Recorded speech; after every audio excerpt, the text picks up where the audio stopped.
Bonsoir, donc je vous propose qu'on reprenne notre petit cheminement. Donc, la semaine dernière, nous avions, je crois, commencé à étudier les piliers, les étais sur lesquels repose, du point de vue observationnel, le modèle du Big Bang. Donc d'abord, le premier argument que je trouve très beau par sa simplicité, c'est celui du paradoxe de Hilbert. J'avais tenté de vous montrer qu'un univers qui serait éternel, infini, homogène et statique, autrement dit l'image simple à laquelle je crois chacun d'entre nous aurait spontanément fait appel pour décrire le cosmos, ne fonctionne pas. Il ne fonctionne pas parce que le flux lumineux intégré sur cet espace infini devrait être lui-même infini, ce qui manifestement et peut-être heureusement n'est pas le cas.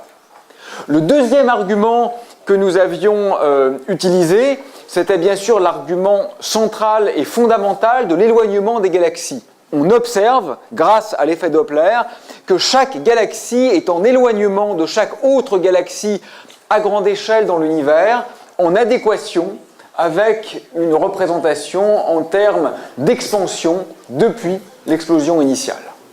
Le troisième argument fondamental avait trait aux âges. Je vous avais montré que les âges estimés des objets se trouvant dans l'univers sont non seulement plus petits que l'âge supposé de l'univers dans un modèle de Big Bang, ce qui est heureusement nécessaire, mais en plus qu'ils sont répartis à des valeurs extrêmement étalées, si vous voulez, ce qui vient corroborer l'idée de processus de création ayant eu lieu à différents niveaux et à différentes temporalités dans l'évolution cosmologique. Alors on va poursuivre aujourd'hui cette démarche de généalogie ou d'archéologie. D'ailleurs, quand on parle de généalogie, c'est important de penser par exemple avec, d'ailleurs, ou contre Schopenhauer. Vous connaissez le philosophe Arthur Schopenhauer ?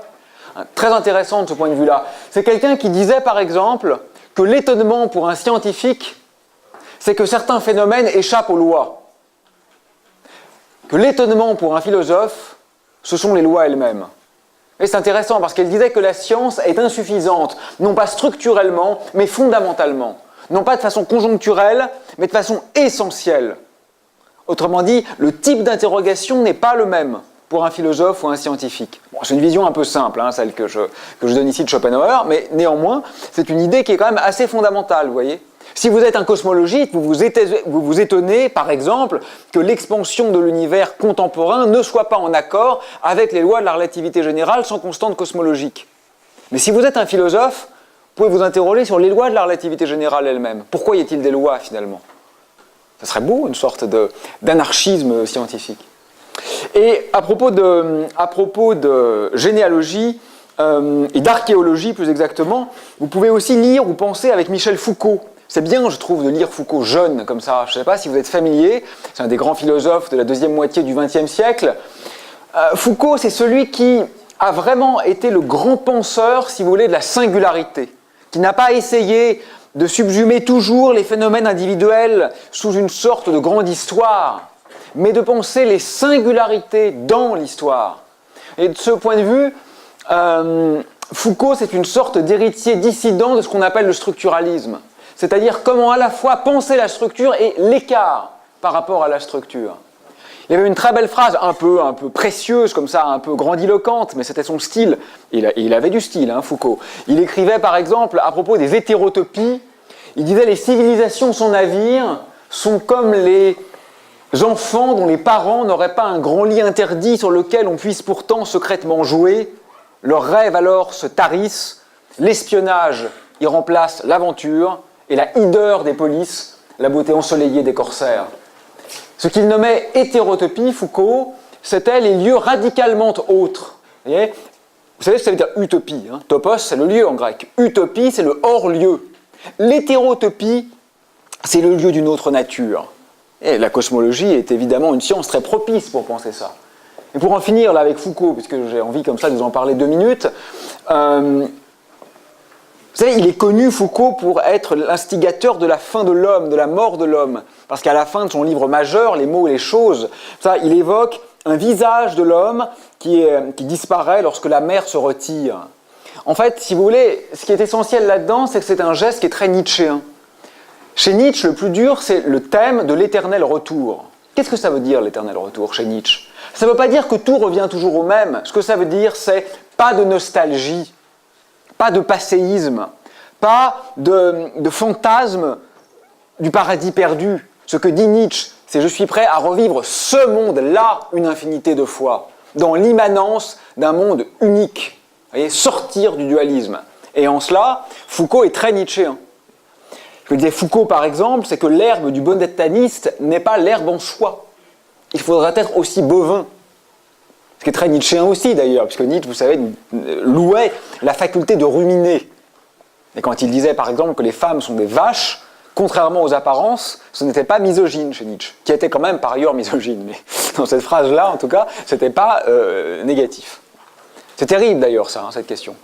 De voir encore combien de grands philosophes géniaux étaient par ailleurs d'incroyables machos. Mais bon, c'est une autre question. Bon, revenons, non pas à nos moutons donc, mais à nos bovins foucaldiens nietzschéens. Quatrième argument en faveur du modèle du Big Bang, après les trois que je viens de rappeler. Je vais dire les radiogalaxies et l'évolution.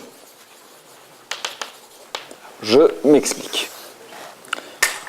Alors c'est intéressant parce que cet argument est un de ceux qui, à ma connaissance, a joué le rôle le plus fondamental du point de vue historique. C'est-à-dire que beaucoup de cosmologistes ont abandonné le modèle simple et standard du cosmos statique pour un modèle de Big Bang grâce à ça. Et pourtant, pour les non-spécialistes, parfois il apparaît comme un argument très faible. Donc vous me direz ce que vous en pensez, mais essayez de le méditer, c'est un argument finalement qui est un peu indirect. Alors de quoi s'agit-il? Alors d'abord les radiogalaxies. Donc les radiogalaxies, c'est simplement le nom qu'on donne à un type particulier de galaxies qui émettent beaucoup d'ondes radio. Donc en fait, ce sont juste des galaxies dont la morphologie dans une certaine mesure, mais surtout le contenu, est un peu particulier et se traduit par une émission intense de rayonnement électromagnétique dans le domaine des radiofréquences. Ce n'est pas véritablement qu'elles sont intéressantes en elles-mêmes, c'est que la radioastronomie est une de celles qui s'est développée le plus tôt, historiquement, au-delà de l'optique. Vous savez pourquoi? Dès les années 1930, on a pu faire des radiotélescopes et pas des télescopes ultraviolets ou gamma, parce que ce sont les seules longueurs d'onde avec l'optique qui, en partie, traversent l'atmosphère. Donc on peut faire des radiotélescopes au sol. On n'a pas besoin de satellites. Alors que pour voir les rayons X, on est obligé d'aller au-delà de l'atmosphère. D'accord ? Donc pour des raisons contingentes, techniques, la radioastronomie s'est développée plus tôt que les autres branches de l'astronomie au-delà de l'optique, et c'est la raison pour laquelle les radiogalaxies et les radiosources en général ont joué un rôle important dans l'établissement du modèle standard de la cosmologie contemporaine. Alors quel est le fait qui va nous aiguiller ici? Le fait est très simple. Les radiogalaxies en moyenne ne sont pas pareilles quand on regarde loin. Alors pas pareilles, je n'entre pas dans le détail. C'est vrai à la fois pour ce à quoi elles ressemblent, et c'est vrai aussi par leur densité par unité de volume. Et voilà, c'est tout. Alors, et alors? Le fait que les galaxies, en moyenne, quand je les regarde loin, ne sont pas les mêmes que quand je les regarde près, quel est le rapport avec le modèle du Big Bang? Réfléchissez avec moi. Comme vous le savez, regarder loin, ça signifie regarder tôt. N'est-ce pas? Puisque la vitesse de la lumière est finie, quand, vous savez peut-être, il y a quelques jours, là, on a observé un petit flash, un sursaut d'ondes radio, et on a pu estimer la galaxie haute comme étant à 6 milliards d'années-lumière de la Terre. Donc, ça signifie que le sursaut radio en question a eu lieu il y a 6 milliards d'années. Bon, stricto sensu, ce que je viens de dire n'a pas de sens. Parce qu'en fait, il n'y a pas de temps cosmique absolument universel. Donc, ce n'est pas tout à fait correct tel que je viens de le dire.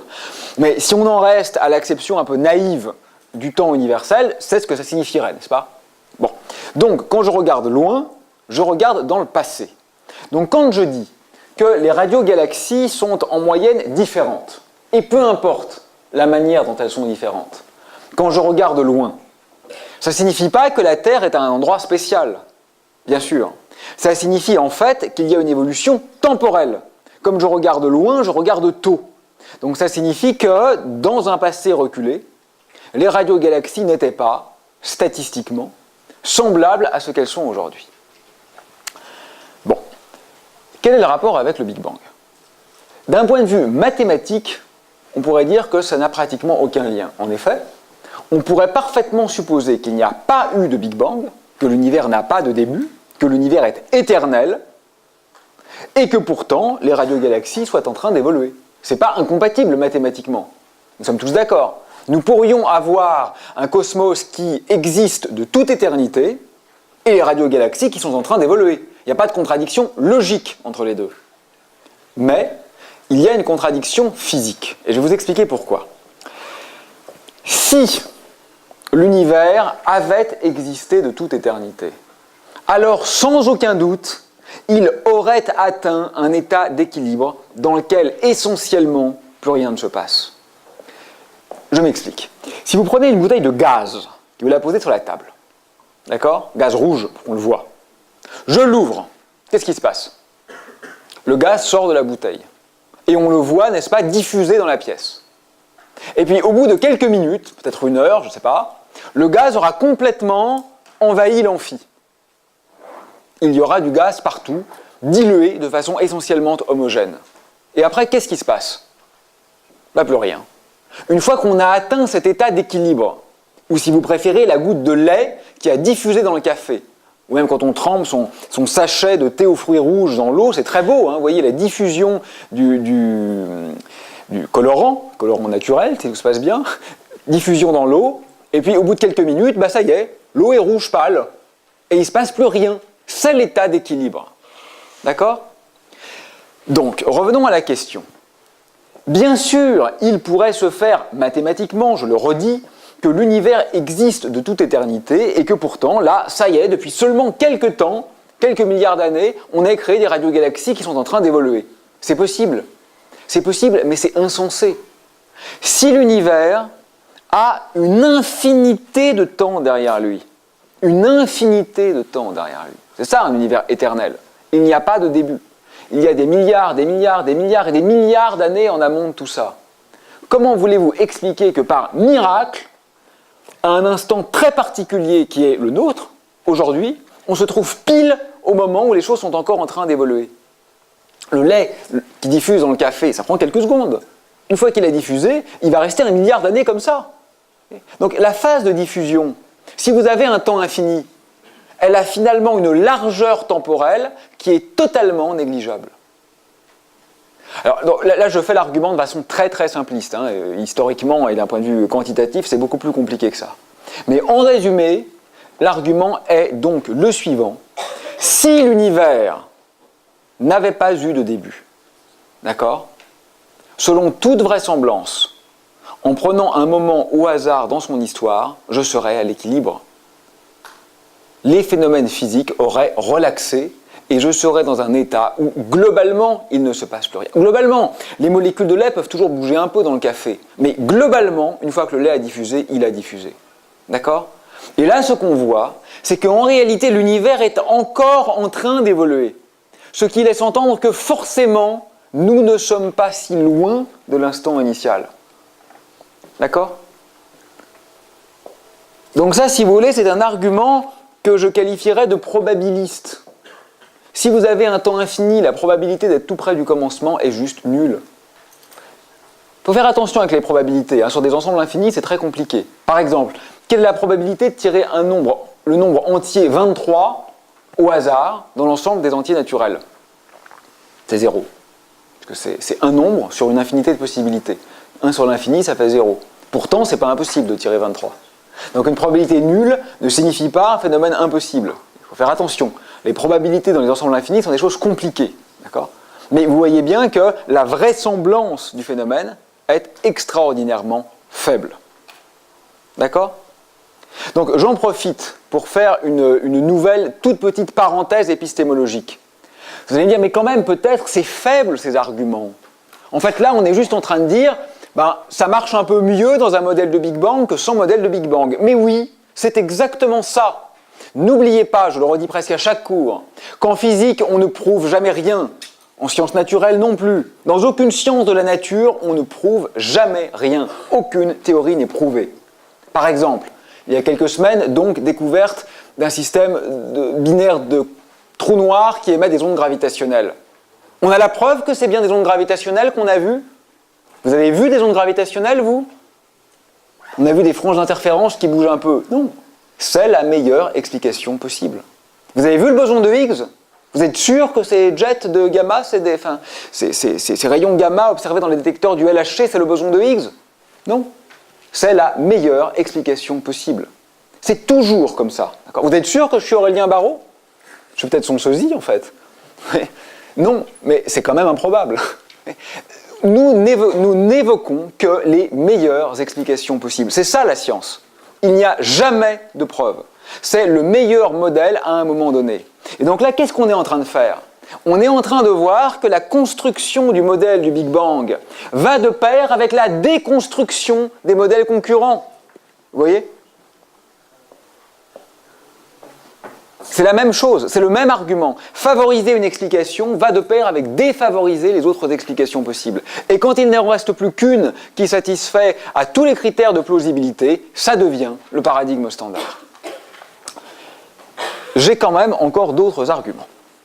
Cinquième point, qui est peut-être finalement le plus important du point de vue contemporain, le rayonnement fossile. Donc en anglais, CMB. Alors, je vous en ai déjà dit quelques mots, mais je veux y revenir un peu plus en détail, parce que quand on fait de la cosmologie, on ne peut pas ne pas s'y appesantir. Le rayonnement fossile, c'est un peu le Graal quand même en cosmologie. En ce moment, c'est essentiellement lui qui recèle l'information la plus précise et la plus riche sur l'univers primordial. Alors de quoi est-il question? Revenons un instant à l'histoire de l'expansion dans un modèle de type Big Bang. Dans un modèle de type Big Bang, l'état initial de l'univers était extraordinairement chaud, extraordinairement dense. D'accord? L'univers s'agrandit. L'univers s'agrandit, ça fait l'effet d'une détente adiabatique. Comme un piston dans un réfrigérateur, la température chute parce qu'il y a un effet de détente. D'accord? Donc en grandissant, l'univers voit sa température moyenne diminuer. D'accord? Bon. Qu'est-ce que ça change? Ben, ça change quelque chose de radical. Tant que la température était extrêmement élevée, la lumière et la matière étaient très fortement couplées.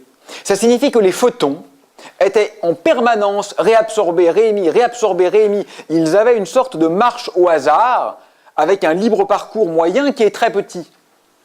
Comprenez pourquoi? Ça forme un plasma, si vous voulez. D'accord? Mais, au fur et à mesure que la température descend, vient un moment où la lumière n'a plus assez d'énergie pour interagir avec la matière. Typiquement, vous savez que le potentiel d'ionisation de l'atome d'hydrogène, c'est quelques électronvolts. Donc si vous envoyez un photon sur un atome d'hydrogène, il peut être absorbé par l'atome et l'électron va changer de couche, va être éjecté. Il faut que le photon ait quelques électronvolts. Mais si vous envoyez un photon qui a moins de quelques électronvolts sur un atome d'hydrogène, il se passe quoi? Il ne se passe rien. Le photon n'interagit pas. Donc, quand la température de l'univers atteint ces valeurs de l'ordre de l'électronvolt, température ou énergie si vous voulez, c'est pareil, les atomes commencent à se former.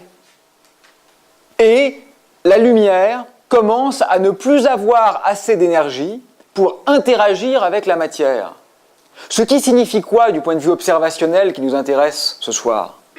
Ce qui signifie que la lumière va garder une image inaltérée de ce qu'elle était à ce moment.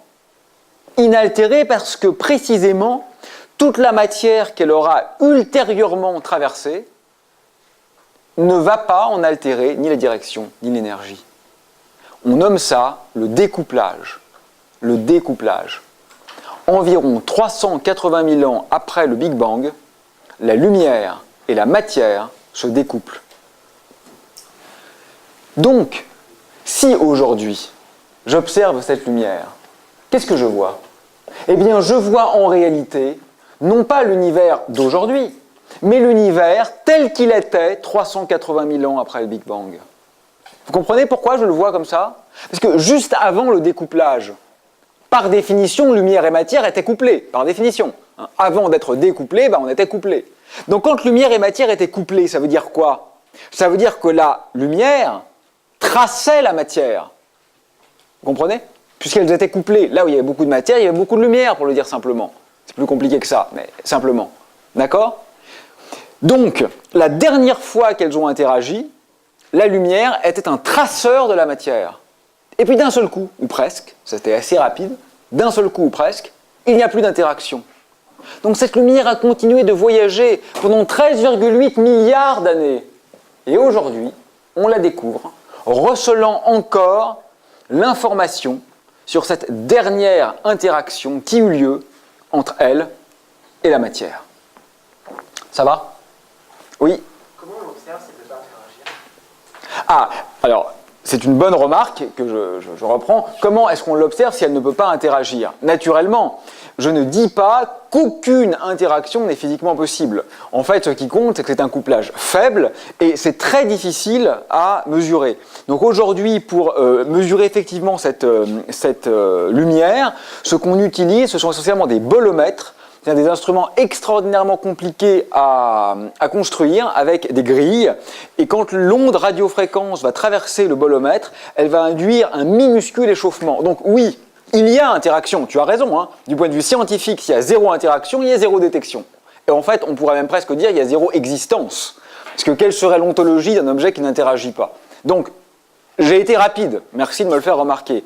Je ne dis pas qu'il n'y a plus aucune interaction. D'ailleurs, on utilise ces interactions. Les Fessoniev-Zeldovich, par exemple, qu'on voit, c'est une interaction.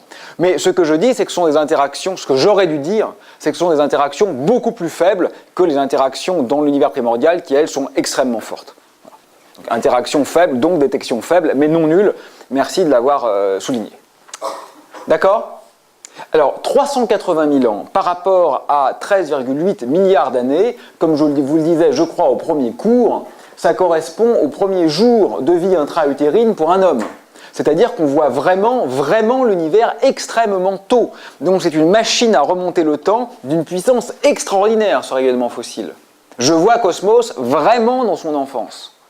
Alors ce qui est magnifique, c'est que ça s'est fait en plusieurs étapes. La première grande avancée, qui a valu le prix Nobel à Penzias et Wilson, ça a été de vérifier que cette lumière, qui est une prédiction du Big Bang, effectivement existe. Parce que vous m'accorderez que dans un modèle d'univers statique et homogène, disons le concurrent, pas forcément homogène, d'ailleurs statique tout court, il n'y a aucune raison que notre cosmos soit baigné, n'est-ce pas, d'un bain de rayonnement. D'où viendrait-il? Oui, la lumière des étoiles, si vous voulez, mais ça n'a rien à voir avec ça en énergie.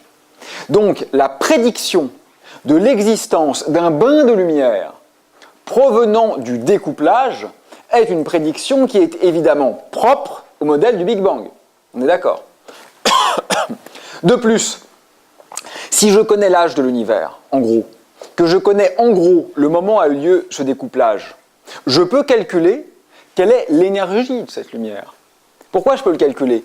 Parce que quand l'univers grandit, les rayonnements électromagnétiques grandissent avec lui. Donc la longueur d'onde est étirée, donc l'énergie est diminuée. Si je sais exactement de combien l'univers a grandi, si je sais à quelle température la lumière ou à quelle énergie la lumière a été émise, je peux calculer à quelle énergie je dois la trouver aujourd'hui. Et ce fond de rayonnement, avec les bonnes propriétés spectrales, c'est-à-dire énergétiques, et spatiales, c'est-à-dire essentiellement le même dans toutes les directions, il fut effectivement mesuré pour la première fois par Penzias et Wilson.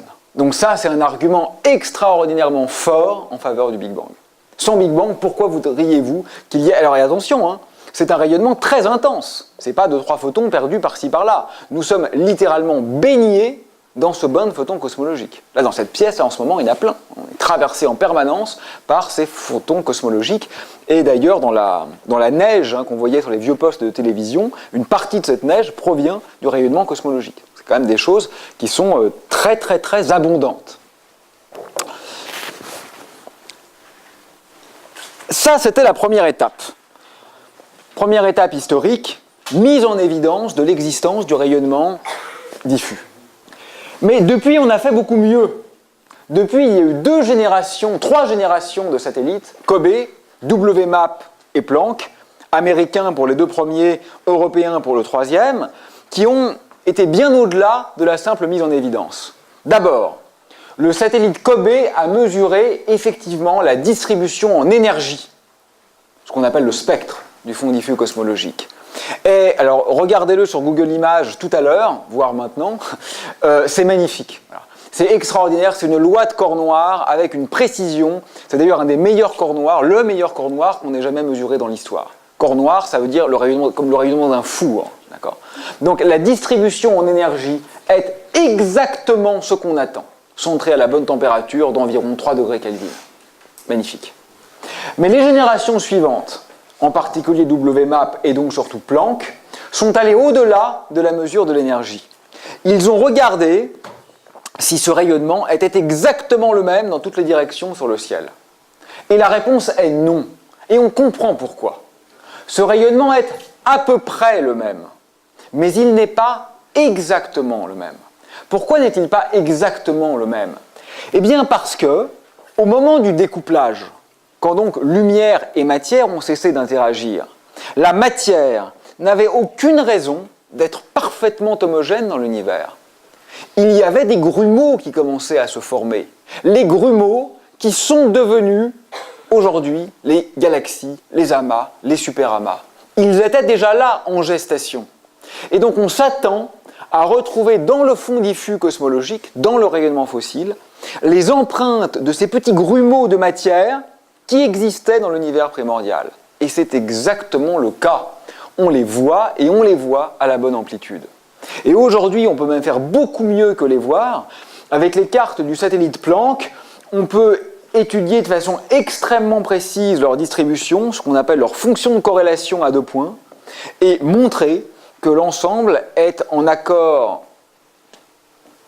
parfait avec le scénario inflationnaire et cosmologique que je suis en train, sans le dire, de vous présenter. Intuitivement, pourquoi est-ce que ces petites taches dans le rayonnement cosmologique, très petites, sont signifiantes ? La raison est simple. De la même manière que le timbre d'un piano n'est pas le même pour un Bösendorfer, un Steinway, un Fazioli ou un Bechstein, de même, la structure harmonique de ces ondes de densité, c'est-à-dire de ces ondes acoustiques, permet de renseigner sur le contenu de l'univers primordial. Pourquoi je dis ondes acoustiques ? Parce que c'est le cas. Quand je vous parle, qu'est-ce qui se passe ? Vous m'entendez parce que l'air est comprimé, déprimé, etc. entre ma bouche et vos oreilles. Il y a une onde, surdensité, sous-densité et ainsi de suite, qui se propage entre vous et moi. Mais c'est exactement ce qui se passe dans l'univers primordial. La gravité dit à la matière, je m'effondre. Mais la lumière dit non, isotropisation. Donc je m'effondre, je rebondis, je m'effondre, je rebondis. Ce sont des ondes de densité qui se propagent dans l'univers jeune. Ce sont donc stricto sensu des ondes acoustiques. Ces ondes acoustiques ont imprimé leur signature à la lumière juste avant le découplage. Et aujourd'hui, ce sont elles que j'observe directement dans le rayonnement fossile. Alors ça, c'est magique. C'est-à-dire qu'à partir des mesures effectuées par le satellite Planck, je peux connaître l'âge de l'univers essentiellement avec une précision de l'ordre du pourcent, je peux connaître la masse volumique de l'univers avec une précision du pourcent, je peux connaître la géométrie de l'univers avec une précision du pourcent, je peux connaître l'amplitude des fluctuations avec une précision encore meilleure, je peux connaître la vitesse d'expansion avec une vitesse du pourcent, etc. L'essentiel des paramètres physiques qui décrivent le cosmos sont aujourd'hui connus avec une précision de l'ordre de 1%, c'est-à-dire excellente. On n'est plus dans la cosmologie qualitative seulement, qui se demande, voilà, y a-t-il eu un Big Bang, l'univers grandit-il? On a passé ça depuis longtemps. Maintenant, on est vraiment entré dans une ère de cosmologie de précision, d'accord, qui permet non seulement de valider le modèle, mais aussi de donner des valeurs numériques très bien contrôlées à chacun de ces paramètres. Quelques remarques encore sur les mesures de Planck. La première chose amusante, c'est que pour ce qui est des fluctuations de température, il est probable que ce qui a été mis en œuvre par le satellite Planck soit définitif. Alors vous savez, en science, enfin tout le temps je crois, mais en particulier en science, il faut faire très attention avec les jugements péremptoires du genre c'est définitif, on ne fera jamais mieux. L'expérience prouve qu'on se trompe toujours. Sauf que dans ce cas particulier, nous ne sommes pas limités par la qualité instrumentale. Nous sommes limités par la fluctuation physique elle-même. Ce qui empêche de faire mieux que Planck, les résultats de Planck ne sont pas parfaits, n'est pas lié à la sensibilité ou au bruit du détecteur. C'est lié aux propriétés physiques du signal lui-même. Mais le signal, c'est le monde, vous ne pouvez pas le changer. Donc, à moins qu'on rate quelque chose de très fondamental, du point de vue des fluctuations de température, les mesures du satellite Planck sont définitives. On les a une fois pour toutes et on ne fera pas mieux. Et ça, c'est quand même extraordinaire. Du point de vue maintenant de ce qu'on a appris directement, moi je crois que le plus étrange et finalement presque le plus décevant, c'est que le modèle cosmologique standard marche remarquablement bien. Il n'y a pas de nouvelle physique à l'horizon. Et c'est un peu émouvant quelque part. On peut rendre compte de la quasi-totalité des propriétés du cosmos entre un temps extrêmement reculé et l'univers contemporain, avec seulement quelques paramètres. À grande échelle, semble-t-il, le monde est simple. D'accord ? Et la dernière chose que je voudrais vous dire avant d'en venir à la 6e corroboration du Big Bang, parce que celle-là, je m'y étends un peu, parce que c'est l'actualité, n'est-ce pas ? C'est celle sur laquelle, aujourd'hui, en ce moment, on a des résultats majeurs. Donc, dernier point que je voudrais souligner, de façon, là encore, assez remarquable, on peut en réalité remonter le temps bien au-delà de l'époque du découplage. C'est-à-dire que ce fond de rayonnement fossile, comme je l'ai dit plusieurs fois, se différencie de la matière au sens où il cesse essentiellement d'interagir 380 000 ans après le Big Bang, mais on peut en son sein déceler des traces de ce qui s'est passé bien avant. Bien avant. Et là, ça a quelque chose d'un peu extraordinaire, c'est-à-dire que les données dont on dispose aujourd'hui permettent déjà d'exclure, par exemple, un grand nombre de modèles d'inflation relatant ce qui s'est passé quelques milliardièmes de secondes après le Big Bang. C'est-à-dire que n'en déduisez pas que parce que le découplage a eu lieu 380 000 ans après le Big Bang, je vois à cet instant-là, et rien d'autre. Non. Non, l'évolution est causale. Ce qui s'est passé à cet instant-là dépend de ce qui s'est passé avant. Et aujourd'hui, là, je ne vous parle pas de prospective, je ne vous dis pas peut-être dans 20 ans, je vous dis aujourd'hui, les données qu'on a nous disent énormément de choses sur ce qui s'est passé 1 milliardième, 2 milliardièmes, 2 milliardièmes de seconde après le Big Bang, ce qu'on appelle la phase inflationnaire. Quand la taille de l'univers, ou la taille des distances dans l'univers, s'est trouvée multipliée par un facteur gigantesque. Cette inflation laisse son empreinte dans le fond diffus cosmologique. Et je dirais même qu'une grande partie, voire la plupart, des modèles d'inflation étudiés ont été mis à mal par les données de Planck. Autrement dit, on n'en est plus à se dire y a-t-il eu inflation ? Enfin, il faut quand même se le dire, parce que le doute, c'est la méthode scientifique. Mais au-delà du doute de principe, on n'en est plus à se dire y a-t-il eu inflation ? Et moins encore y a-t-il eu Big Bang ? On en est à se dire quel est le détail du potentiel du champ scalaire d'inflation, d'inflaton, qui a effectivement initié la dynamique de l'univers. On en est à faire de la physique de très haute précision sur ce qui s'est passé 10 puissance moins 30 secondes après le Big Bang. Vous voyez, là, il y a vraiment une sorte de transition de phase dont vous êtes les spectateurs et j'espère bientôt les acteurs, parce qu'elle a lieu en ce moment. La cosmologie transite d'un grand récit vers, en effet, un modèle et un ensemble expérimental de haute précision. Ça va ? Bon, dernier argument.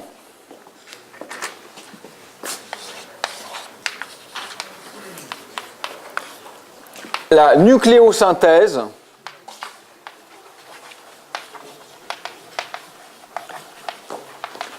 primordiale. Nucléosynthèse primordiale, en anglais BBN, pour Big Bang Nucleosynthesis. De quoi s'agit-il ? Eh bien, dans l'univers jeune, suivant le modèle du Big Bang, il faisait très chaud. S'il fait très chaud, vraiment très chaud, il doit y avoir des réactions nucléaires. S'il y a des réactions nucléaires, on doit en particulier former un certain nombre de noyaux. Vous savez que Hubert Reeves, quand il disait que nous sommes tous des poussières d'étoiles, avait raison. Ce n'est pas métaphorique, c'est vrai. Les atomes, les noyaux d'atomes qui sont dans notre corps ont été formés par les étoiles. D'accord ? Les étoiles sont des chaudrons à noyaux. Pourquoi ? Parce que la température est suffisante, 15 millions de degrés au cœur du Soleil, pour que des processus nucléaires aient lieu. Mais l'univers jeune, l'univers proche du Big Bang, a connu lui aussi des températures extrêmes. Il doit donc lui aussi être un fourneau à éléments nucléaires plus lourds que l'hydrogène. L'hydrogène, c'est un proton. Tout ce qui est au-delà de l'hydrogène, ce sont les noyaux. Mais la physique nucléaire est une vieille et vénérable science. On sait très bien calculer quelle est la probabilité que telle interaction crée tel ou tel noyau. Si donc je connais la dynamique de l'univers, ou que je suppose connaître la dynamique de l'univers, autrement dit l'expansion, dans un modèle de type Big Bang, et que je connais ses constituants, connaissant les probabilités, je dois pouvoir calculer quel pourcentage de noyaux sera formé au voisinage du Big Bang. Je vais avoir tel pourcentage d'hélium, tel pourcentage de deutérium, tel pourcentage, etc. D'accord ? Et ça, je peux le confronter aux données. S'il vous plaît, vous pouvez arrêter de parler, merci. Et ça, je peux le confronter aux données, parce que j'ai des mesures sur les abondances de noyaux. D'accord ? Et le fait est que ça marche remarquablement bien. Il y a une adéquation presque parfaite entre les prédictions de la nucléosynthèse primordiale et les mesures des abondances de noyaux légers parce que les noyaux lourds ne sont pas formés, proches du Big Bang, dans l'univers. Ça, c'est génial, parce que si vous changez un tout petit peu le modèle, ça ne marche plus du tout. Si vous changez un tout petit peu la manière dont s'est déroulée l'histoire de la cosmologie, vous dites, bon, le Big Bang, j'y crois un peu, mais pas tout à fait. Je vais supposer qu'en fait, l'univers, il est un peu différent de ce que je pense. Eh bien, vous n'expliquez plus les abondances des noyaux tels qu'on les observe aujourd'hui. Si vous vous dites, encore pire, il n'y a pas eu de Big Bang, modèle naïf, standard, l'univers existe de toute éternité, alors les étoiles seraient les seuls chaudrons à noyaux. Et les abondances observées dans l'univers ne seraient pas du tout en accord avec votre modèle.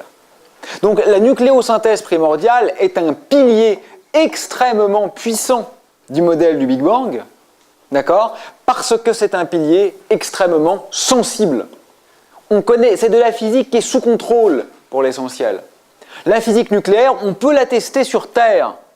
Ce n'est pas des théories de grande unification, on n'a pas besoin de théorie des cordes ou de supersymétrie ou de gravité quantique. C'est de la physique sous contrôle. Cette physique sous contrôle permet de calculer les probabilités, et si vous changez un peu l'histoire de l'univers, vous changez les probabilités.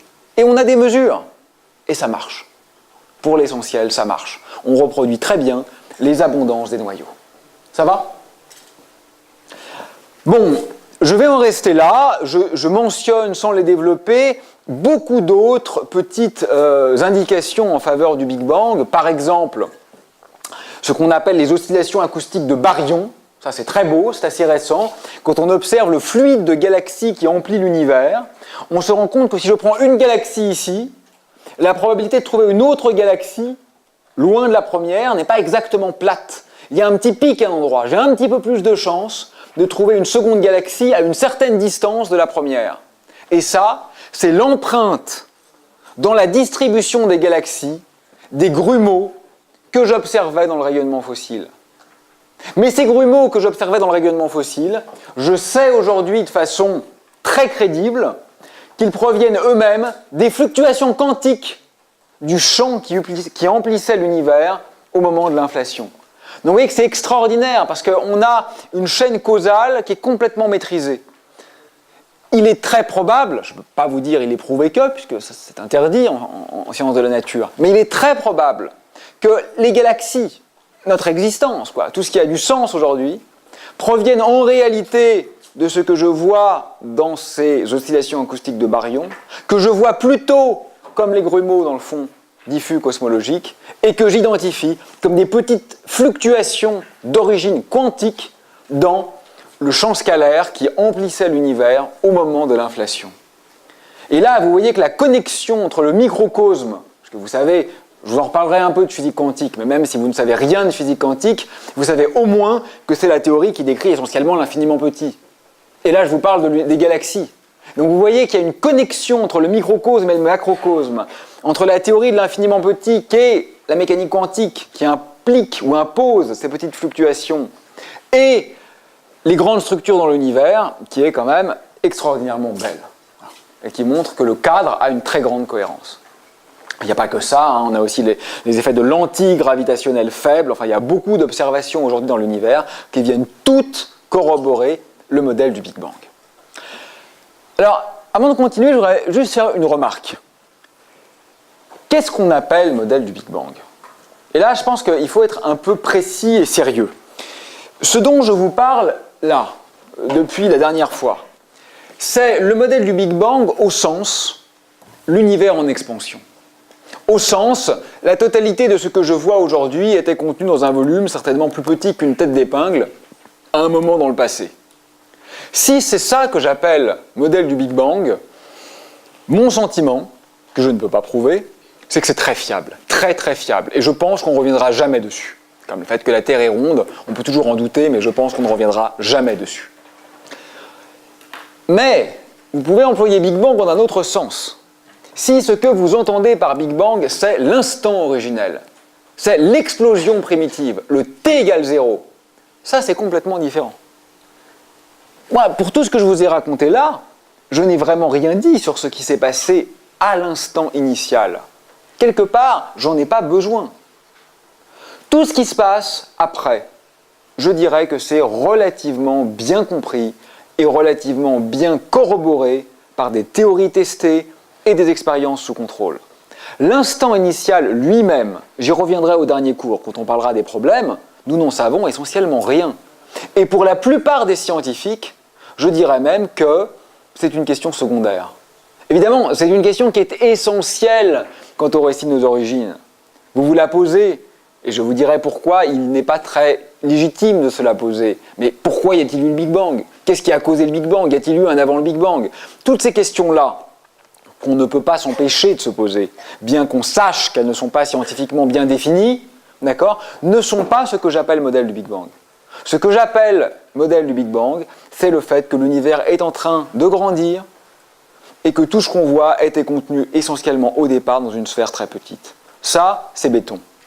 Y a-t-il vraiment eu un instant primitif où quelque chose est apparu du rien? Ça, je n'en sais rien et je vous montrerai que c'est extrêmement incertain. Mais remettre en cause la deuxième acception du Big Bang ne remet pas du tout en cause la première. D'accord? Donc distinguez bien l'univers en expansion, qui est quelque chose, à mon sens, d'acté, de explosion primitive, qui est quelque chose d'extrêmement spéculatif. Ça va? Bon, on va en venir à la théorie maintenant. Mais avant d'en venir à la théorie, reposons-nous peut-être la question avec laquelle on avait commencé. Est-on en train d'écrire un nouveau mythe ou A-t-on réellement évolué, radicalement, définitivement, d'une pensée par image vers une pensée par concept?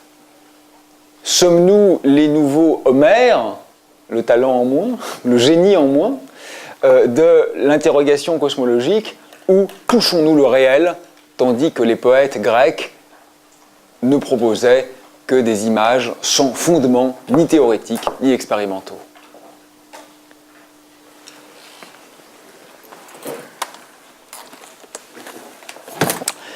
Hier, je relisais d'ailleurs pour être exact, ce petit livre de Vincent Delcroix qui s'appelle Tombeau d'Achille. Et à titre de petite pause, je vais vous en lire quelques pages. Je vais vous en lire quelques pages parce que donc, c'est une réflexion sur le personnage d'Homère, très, très belle, très simple. Mais ce qui m'intéresse, c'est pour ça que j'ai eu envie de vous en lire 2-3 passages que j'ai notés, c'est que ce qui l'intéresse, c'est la contemporanéité du dessin et du mythe. C'est Achille aujourd'hui. Alors je vous lis quelques passages. Mais dans ce bref instant, votre innocence est absolue. Vous êtes en compagnie des héros. Ce qui se donne à vous alors est une pure humanité trempée au feu, étincelante, où la violence, l'amour et le désir de gloire sont sans mesure, où la compassion, la clémence ou la haine, la douceur, l'insulte, le geste d'implorer ou celui d'achever impitoyablement sont d'une profondeur sans égale et d'un métal sans impureté et vibrant. C'est une langue que vous n'avez jamais parlée, mais elle est limpide, et c'est comme si toujours vous l'aviez comprise. Le soleil est inaltéré, les étoiles jeunes et l'or, l'air, la rugosité du bois, l'ardeur du feu, le sel de la mer, l'amertume de la terre sont sans mélange. Un bref instant, le socle du monde se dévoile. Vous êtes auprès d'Homère, vous épelez avec lui la grammaire du monde. Et vous savez ce qu'est l'amour, ce qu'est d'être ivre de colère ou de douleur. Vous savez ce qu'est une vague, un brasier, une mer, un cheval, l'éclat du métal, la nuit étoilée. Et vous marchez un instant aux côtés d'Achille. Ce qui vous saisit alors, ce qui gonfle inexplicablement votre poitrine, délie votre corps, ce qui éblouit votre regard et le lave, c'est sa beauté. Cette beauté ne tient pas de la pureté morale, qui est peut-être rarement belle. Elle n'est rien non plus de cet idéal obtenu en raclant jusqu'au dessèchement ce qui nous fait en réalité et en traçant des canaux praticables dans les méandres de notre vie. Les héros d'Homère ne sont ni des monuments, ni des idées. Et pas même notre part d'immortalité. Le divin Achille est le plus mortel de tous les hommes, s'il y est à notre condition que sa mère en fut inconsolable. La faiseuse d'immortels, c'est elle plutôt, qui jette ses enfants au feu pour en brûler les parties mortelles, à la manière des philosophes qui jettent la réalité fuyante, émouvante, singulière, diaprée, variable, au feu des idées éternelles, pour enrayer le cours du temps, la croissance de la mort, l'intolérable destruction attachée à tout ce qui devient. Mais Homère est peut-être comme Pélée, le père d'Achille, qui estime l'immortalité trop cher payée. L'Iliade est le poème du monde qui commence, et il commence dans un bain de sang. Le merveilleux est à l'état d'équilibre avec le réel le plus cru, la grâce surnaturelle avec la sauvagerie la plus bestiale. Et il n'y a plus de corps entièrement invulnérable. Le monde balance imperceptiblement avant que les philosophes, les mythographes et les historiens ne voient bientôt plus dans la figure des dieux que des allégories, des sentiments, des idées, des motifs de l'âme, avant qu'on ne découpe la parole en poésie, tragédie, histoire, philosophie, religion et rhétorique. Dernier petit passage, si vous voulez bien. Ah, j'hésite. Ou alors j'en lis 2, mais vous allez m'en vouloir. Il est votre héros, Achille bien sûr. Peut-être parce qu'il était le plus grand des héros, le plus beau, le plus fort, le plus courageux ou le plus inflexible, quand vous n'étiez pas si beau, quand un regard minaudant vous tourneboulait pour votre honte, quand il aurait fallu se montrer ferme et que vous vous découvriez faible. Ou peut-être parce que sa mère était une déesse marine, ou parce que lui aussi pouvait cesser de jouer brusquement pour longuement bouder en cas de notoire injustice. Ou parce qu'il avait un ami, un vrai à la vie, à la mort. Il était votre héros parce qu'il fut inconsolable et que sa mère caressa tendrement ses cheveux. Vous aviez faim de cette caresse et honte de cette faim parce qu'elle n'était pas virile. Il l'était parce qu'il possédait des coursiers immortels et qui parlaient des armes d'or, un bouclier sur lequel était représentée la totalité du monde, un corps presque invulnérable, et l'art de parler d'égal à égal avec les dieux. Parce que tous s'accordaient à reconnaître qu'on ne pouvait pas jouer sans lui. Parce que, mais peut-être ne le saviez-vous pas encore, il eut de multiples conquêtes qui étaient bien autre chose que des villes rasées, des terres emportées et des ennemis terrassés. Parce qu'aussi, il faut bien l'avouer, il était de tempérament colérique et que vos caprices de gamin en étaient blasonnés d'or, ou que son orgueil était une qualité divine et non un vilain défaut. Parce qu'il n'était pas chafouin comme Ulysse, pontifiant comme Nestor, stupide comme Agamemnon, lâche comme Paris, cocu comme Ménélas. Parce qu'il était pur, dans sa violence comme dans sa magnanimité, dans son chagrin comme dans sa joie triomphante. Et il semblait qu'à le suivre, vous étiez purifié, plongé au feu comme lui-même le fut, enfant, par sa mère. Vous n'alliez jamais vieillir. Toujours, il y aurait sur votre visage une effrayante noblesse que vous n'avez jamais eue. Dans votre âme, un irrésistible mépris pour ce qui est bas, vil, contourné, artificieux, pusillanime, mesquin, toujours aussi. Il y aurait près de vous la tendresse infinie d'une mère sans que ce protectorat amour ne soit objet de raillerie ou n'amollisse votre courage. Et toujours, le soleil serait sans défaut, les paroles droites, la nuit profonde et immensément riche d'étoiles. Dernier petit paragraphe. Le casque d'Achille est trop grand pour certaines têtes. Il leur tombe sur les yeux. Mais la bêtise tient d'abord à vouloir s'en coiffer. Il n'a fait que pour une seule tête. Et pourtant, la dispute pour les armes d'Achille, qui aussitôt après sa mort opposa fameusement Ulysse et Ajax, se poursuit de siècle en siècle. La littérature ou l'histoire fournit le champ d'une querelle, où l'on se bat parfois comme des chiffonniers pour savoir qui en est digne. C'est à qui usera du plus de ruse, d'art ou de fourberie, pour se saisir de ce que pourtant il ne pourra manier. Mais la bêtise tient aussi à l'oubli que le temps a passé. L'immédiat châtiment de cet aveuglement est de mettre sur la scène de l'histoire des personnages qui sont de leur vivant déjà anachroniques. Ils ne savent pas qu'Achille est derrière eux ou bien devant, qu'il court et se métamorphose dans cette course.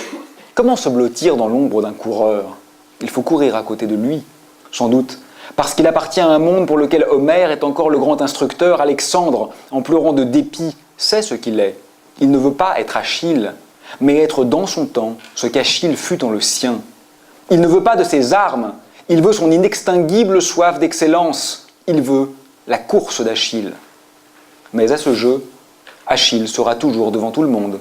Napoléon suit César, César suit Alexandre, Alexandre suit Achille, et Achille, il court.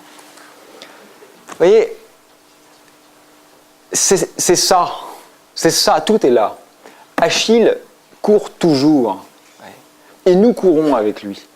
Donc, je ne vais pas analyser ce texte, qui est très beau d'ailleurs, mais il y a dans le mythe quelque chose qui échappe à la temporalité. Cette chose, c'est à la fois son invariant structurel et ce contre quoi nous devons de lutter. Parce que précisément, nous devons et nous souhaitons l'exhumer. Nous avons besoin de racler comme ça cette espèce de chair parfois putride, vous voyez, du narcissisme de la pensée humaine pour accéder à quelque chose du réel. C'est très difficile de savoir où nous en sommes. Il est tout à fait évident que notre science contemporaine n'a rien à voir dans sa méthodologie avec les grands mythes fondateurs. Rien à voir, ça c'est certain. Mais rien à voir signifie-t-il pour autant que nous accédons au réel, tandis qu'il ne le pouvait pas. N'oubliez pas que l'humanité à l'échelle de la vie, l'image est bien connue, c'est la dernière seconde sur une journée de 24 heures. Et n'oubliez pas que la pensée contemporaine, disons typiquement le XXe siècle, c'est à nouveau, je n'ai pas fait le calcul, mais c'est certainement à nouveau la dernière seconde sur les 24 heures de l'humanité. Aurons-nous l'arrogance de croire que ça y est, maintenant, nous touchons le véridique ou le vérace, sachant bien sûr que toutes les civilisations précédentes ont eu exactement le même sentiment. Mais en même temps, si nous sommes humbles et conscients que ce n'est sans doute pas le cas, faut-il donc démissionner? Tout cela n'a-t-il donc aucun sens? Évidemment pas. Évidemment pas. Je crois que j'avais déjà convoqué la figure tutélaire de Giordano Bruno, qui est un extraordinaire philosophe de la Renaissance, d'ailleurs très impertinent, incroyable arrogance dans sa pensée, on comprend pourquoi il a fini brûlé vif par la Sainte Inquisition, Giordano Bruno était exactement dans ce rapport-là à la vérité. Il savait la vérité inatteignable. Et pourtant, il a dévoué toute sa quête à cette asymptote inatteignable. Inatteignable ne signifie pas insignifiante. Voilà. C'est ce que je vous propose. Mais réfléchissez-y et je serais ravi que nous ne soyons pas d'accord. Bon. Bon. On va commencer les choses sérieuses. Vous vous souvenez ? À la réunion de rentrée, je vous ai promis qu'on ne ferait pas de mathématiques. Ben, j'ai menti.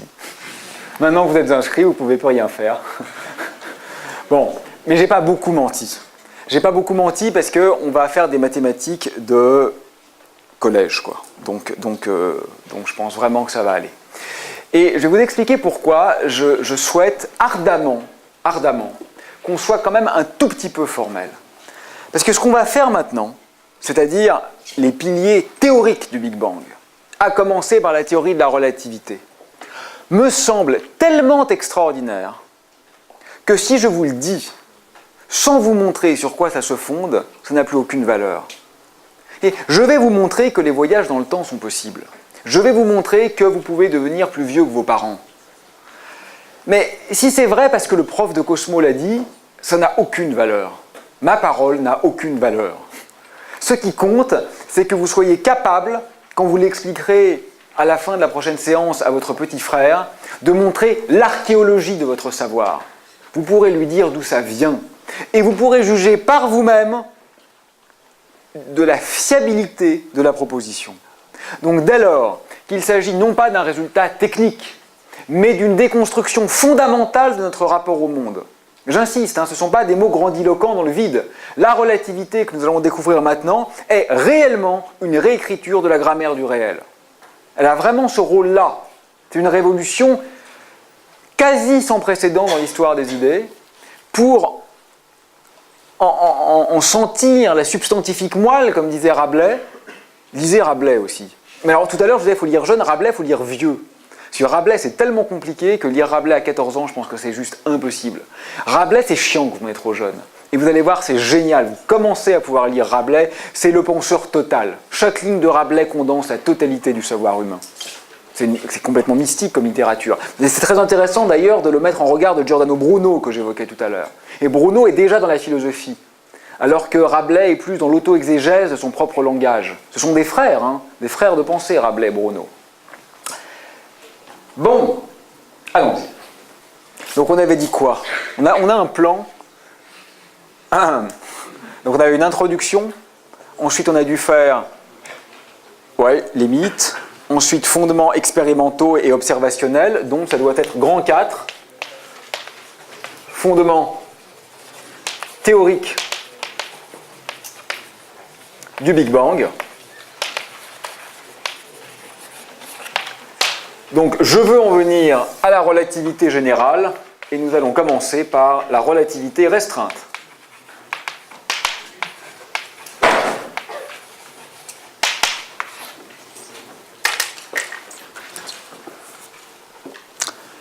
Chaque branche de la physique a son domaine d'application. La physique nucléaire s'applique aux noyaux. La physique des particules s'applique aux particules. La thermodynamique s'applique au système échangeant de la chaleur. L'optique s'applique à la propagation de la lumière. Et ainsi de suite. À quoi la relativité restreinte s'applique-t-elle ? À tout. Elle a un statut particulier dans le domaine de la physique. Et moi je dirais que la relativité restreinte, c'est une théorie cadre. La relativité restreinte, c'est une métathéorie. C'est une théorie de niveau supérieur. Elle n'a pas un champ particulier d'application. Oui, il y a des cas où elle est plus importante que d'autres, c'est vrai. Mais elle n'a pas en droit un champ particulier d'application. Elle est en quelque sorte la syntaxe qui permet d'exprimer une physique douée de sens. Ça, je voudrais déjà vous faire remarquer que c'est extraordinairement important. Parce que, finalement, le plus dur en sciences de la nature, c'est d'élaguer les mauvaises théories.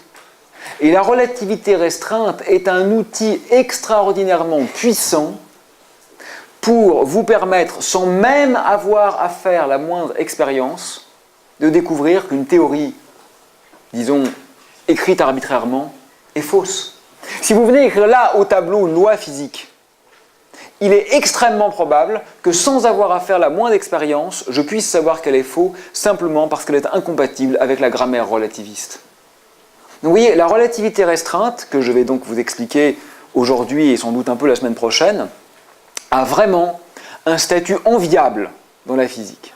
Un statut à la fois central au sens de la genèse des concepts et un statut périphérique au sens où elle entoure l'ensemble du corpus des sciences physico-mathématiques. Si vous me permettez une métaphore, je crois que celle de la grammaire est vraiment très bonne, parce que si vous écrivez une séquence de lettres au hasard sur votre feuille, il y a toutes les chances, évidemment, qu'elle ne respecte pas les règles de la grammaire. Donc il y a toutes les chances qu'une séquence de lettres aléatoires puisse être exclue uniquement par les lois de la grammaire. Mais à contrario, même avec les lois de la grammaire fixées, vous pouvez quand même écrire une infinité de livres. Vous voyez, donc ça restreint énormément les possibles, mais pas complètement. La bibliothèque de Borges contient encore un très très grand nombre de volumes. Vous avez lu ça? La bibliothèque de Babel, c'est génial. Tous les livres possibles, comme ça, vous verrez, c'est une espèce de réflexion sur la combinatoire, en fait. Et, bon, bref, génial. Donc, ça vaut le coup de la comprendre en détail.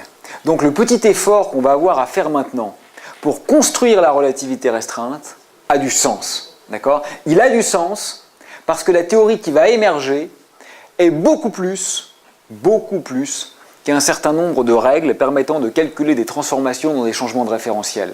On va en passer par là, et je vois certains visages contris, je vous comprends.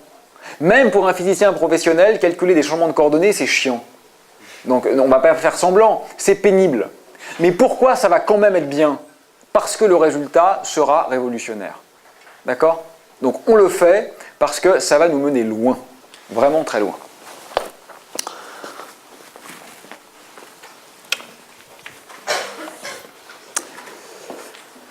Commençons par... Alors, j'hésite entre appeler ça un postulat ou une définition. Donc on va appeler ça un postulat définitoire.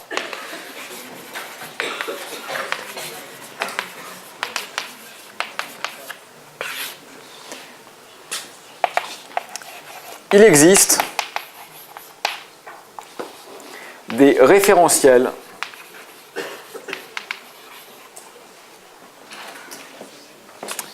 galiléens.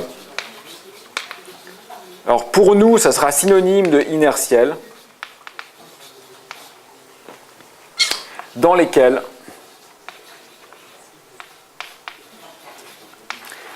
le mouvement libre des corps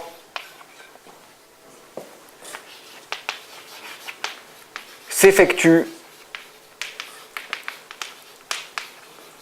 à vitesse constante.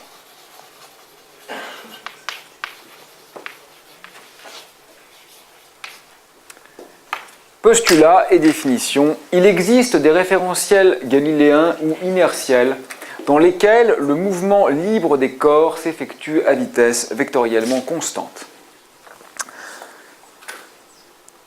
C'est une définition. Qu'est-ce qu'un référentiel galiléen? C'est un référentiel dans lequel les mouvements libres des corps s'effectuent à vitesse constante. Mais c'est aussi un postulat, parce qu'il se pourrait qu'il n'existe pas tel référentiel. Mais je les définis, mais je les définis parce qu'ils existent. D'accord? Là, je fais une remarque introductive. Je ne sais pas pour vous, mais moi, quand j'étais en terminale, le référentiel galiléen, ça servait juste à rien. Il fallait juste commencer par dire, plaçons-nous dans le référentiel terrestre à peu près galiléen, sinon on avait -2. Mais en fait, on faisait tout le temps dans le référentiel galiléen, donc ça servait à rien en fait. Mais ça ne va pas être le cas, parce que nous, on va faire de la relativité générale. Donc on va devoir penser des référentiels non galiléens. Donc ce que je dis là doit être compris. D'accord? Ce n'est pas un détail. Alors ça veut dire quoi ça? Le mouvement libre des corps s'effectue à vitesse constante. Libre, ça veut dire soumis à aucune force. Ce que je suis en train de dire, c'est que vous êtes dans un référentiel galiléen si et seulement si, quand un corps n'est soumis à aucune force, il se déplace à vitesse constante. Bon. Évidemment, cette craie est soumise à la gravité et à la réaction de la table. Mais il se trouve que la gravité et la réaction de la table sont opposées. D'accord ? Donc au total, c'est un peu comme si elle n'existait pas, elle s'annule. Et le fait est qu'en effet, quand je lance cette craie, d'accord, elle avance à vitesse constante. Alors, elle finit par s'arrêter parce qu'il y a du frottement, naturellement. Mais si je néglige le frottement, il semble bien que, quand ce corps n'est soumis à aucune force, gravité et réaction de la table se compensent, effectivement, le mouvement se fait à vitesse constante. Au moins tant que le frottement est négligeable, le mouvement se fait à vitesse constante. Donc, il semble bien que nous soyons dans un référentiel à peu près galiléen. D'ailleurs, je fais une remarque là-dessus. Il y a quelques années, j'avais posé la question à des étudiants de L1 et j'avais été un peu surpris. Donc c'est intéressant que vous l'intégriez bien pour ceux pour qui ça ne serait pas encore le cas. Le prenez pas mal parce que ça va paraître quand même évident à la plupart d'entre vous. Hein. Mais en tout cas, c'est bien de le dire une fois pour toutes. Quand vous êtes dans un bateau, donc vous montez en haut du mât, voilà, il n'y a pas de vent, etc. Hein. Nous, on fait de la physique, donc tout va bien. Alors évidemment, un voilier sans vent, c'est un peu cucu. Donc il faut mettre une hélice là, mais c'est pas très écolo. Bon, enfin bref, il se déplace à vitesse constante, d'accord ? Et vous lâchez une pierre du haut du mât, d'accord ? Où tombe la pierre ? Alors, bon, vous savez, sans doute, mais beaucoup de gens vous répondent « Ah ah !» Donc le petit rire, c'est important. « Ah ah !» Je suis pas bête. Pendant que la pierre tombe, le bateau a avancé. Donc la pierre arrive là. Bon, naturellement, c'est faux. La pierre, elle tombe là, en bas du mât. Alors les gens qui vous disent « Ah ah !» etc., demandez-leur, parce que c'est drôle. Donc quand on vous dit la pierre, elle tombe à l'arrière du bateau, parce que pendant la chute, le bateau avance, quoi.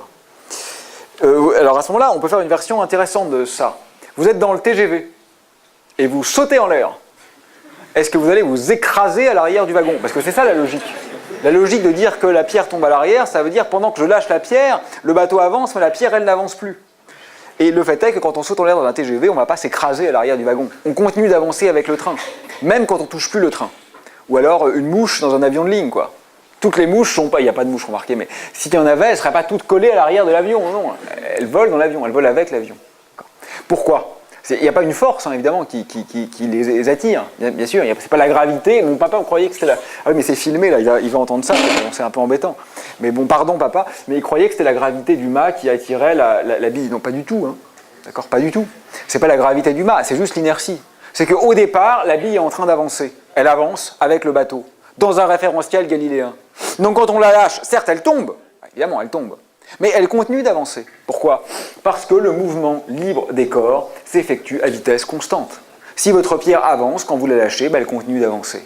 Ça, c'est la grande révolution newtonienne. Hein. Vous savez que pour Aristote, qui n'était quand même pas précisément un abruti, l'état naturel, c'était le repos. Ce qui effectivement, a l'air d'être vrai. L'état naturel, ça a l'air d'être le repos. Mais non. Newton comprend qu'en fait, le repos, là, c'est parce que mon écharpe a subi une interaction. L'état naturel des corps, c'est de continuer de faire ce qu'ils sont en train de faire. D'accord ? L'état naturel des corps, c'est de continuer de faire ce qu'ils sont en train de faire. Vous êtes en train d'avancer, vous continuez d'avancer. Si vous vous arrêtez, c'est qu'il y a une force de frottement qui vous y contraint. Ok ? Loi de l'inertie, postulat de base, définition des référentiels inertiels. Bon. Ensuite, principe de relativité.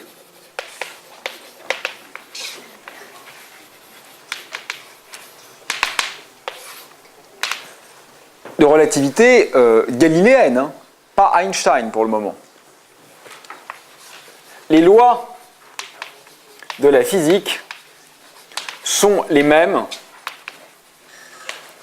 dans tous les référentiels d'inertie.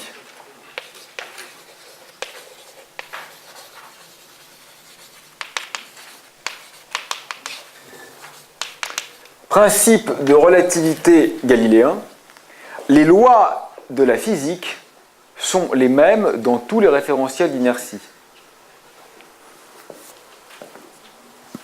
Pourquoi ça ? Parce que sans ça, je ne sais rien faire. Si vous voulez, le principe de relativité, c'est un peu la traduction de la condition de possibilité d'une physique. Parce que finalement, le cœur de tout ça, ça va être la classe d'équivalence des référentiels d'inertie. Si les lois dépendent du référentiel, ça revient presque à dire que ce ne sont plus des lois. Ce qui fonde une loi en droit, c'est précisément son universalité. Ce qu'on est en train d'écrire là, en fait, c'est que les lois sont des lois.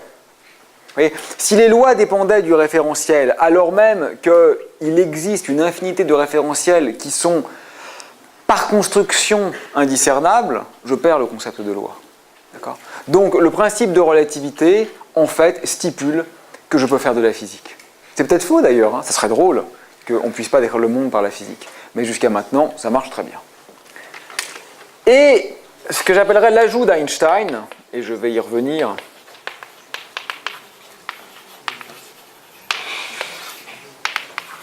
la lumière,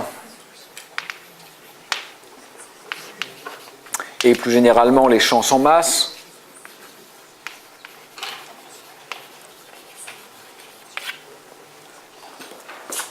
se déplacent à une vitesse finie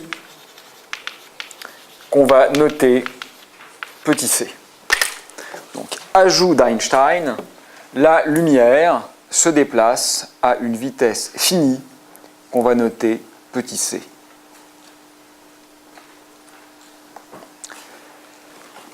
Alors, sur ce dernier point, vous devriez vous demander pourquoi, d'où ça vient. Bien sûr, il y a toute une série d'expériences de pensée. Einstein était le spécialiste des expériences de pensée, c'est-à-dire des expériences qu'il n'est pas même nécessaire de mener expérimentalement. Le simple fait d'imaginer l'expérience suffit en partie à vous guider vers la théorie correcte, qui justifie cette hypothèse. Il y a aussi des expériences réelles qui sous-tendent cette hypothèse. Mais le point nodal que je voudrais mentionner maintenant, c'est qu'en réalité, je n'ai pas besoin de cette hypothèse. Alors, je la fais, non pas par masochisme, mais au contraire par désir de simplifier. Si on ne fait pas cette hypothèse, et on peut ne pas la faire, c'est très bien connu, tous les livres de relates vous expliqueront ça. Si on ne fait pas cette hypothèse, la construction de ce qui m'intéresse en ce moment, c'est-à-dire la transformation de Lorentz, marche très bien, mais ça prend 6 heures. Il faut vraiment utiliser la structure de groupe de transformation de Lorentz. Ce que je fais, moi, dans le cours de L3. Mais je n'ai pas envie qu'on fasse 6 heures de calcul, et vous, encore moins que moi. Donc, je fais cette hypothèse, parce que, historiquement, c'est ce qui fut fait, donc c'est quand même pas stupide, et ensuite, ça restreint la partie formelle de 6 heures à 6 minutes. Donc, c'est quand même pas mal. Ceux d'entre vous qui sont plus mathématiciens et qui sont frustrés de faire une hypothèse lourde et inutile, si vous voulez, envoyez-moi un mail et je peux vous envoyer la démonstration qui n'est pas dure, hein, qui est un peu longue, mais qui n'est pas dure, qui est du niveau premier cycle, de l'existence d'une vitesse limite. En fait, l'existence d'une vitesse limite peut se démontrer en relativité. D'accord ? Là, je l'écris comme hypothèse, mais si l'on voulait être exhaustif, si on n'était pas en L1 mais en L3, on le verrait émerger comme une conséquence. Ok ? Donc c'est vraiment important que vous l'ayez en tête. Bien. Voilà, donc ça, c'est mon arsenal théorique. Et à partir de là, et de quelques concepts liés aux symétries de l'espace-temps, je vais vous montrer qu'on peut faire des choses particulièrement décoiffantes. Non, riez pas. Riez pas. Donc, on va faire comme Einstein, puisque nous sommes sur les pas d'Einstein, et on va mener une expérience de pensée.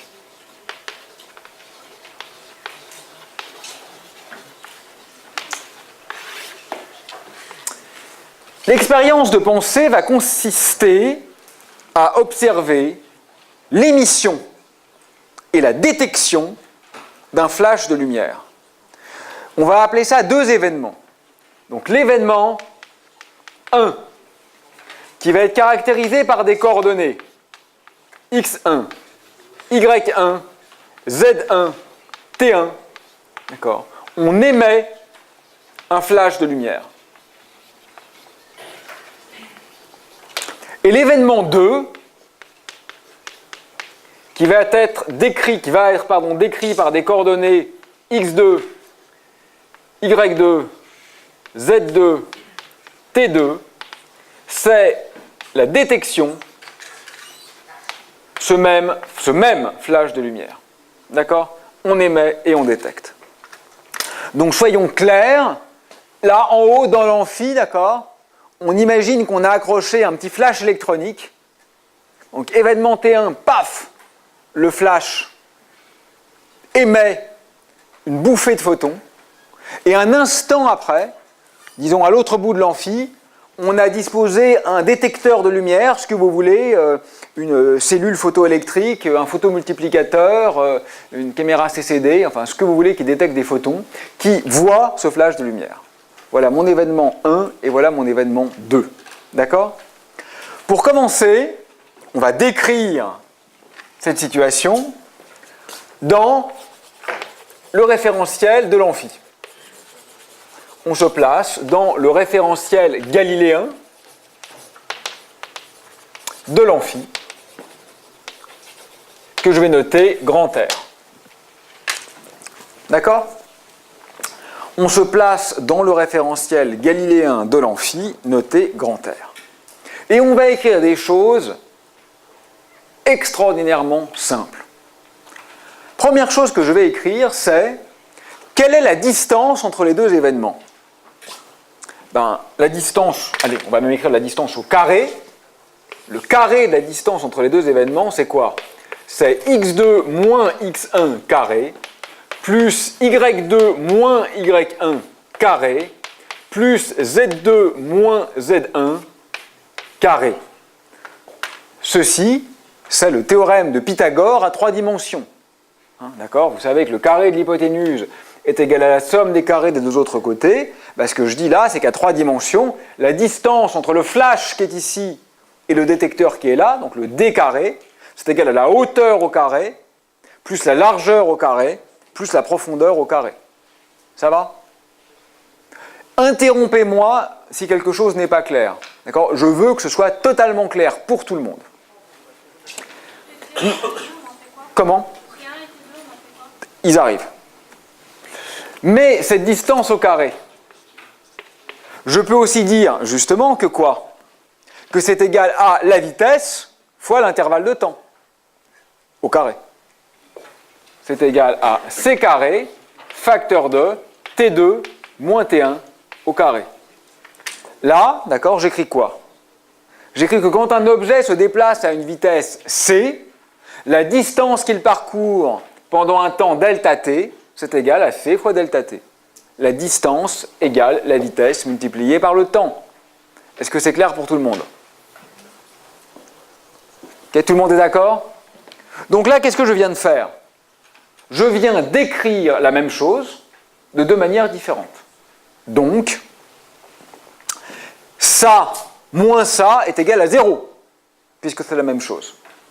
Donc, C2 facteur de T2 moins T1 carré moins x2 moins x1 carré moins y2 moins y1 carré moins z2 moins z1 carré est égal à 0. D'accord? Ça égale ça. Donc ça moins ça fait bien 0.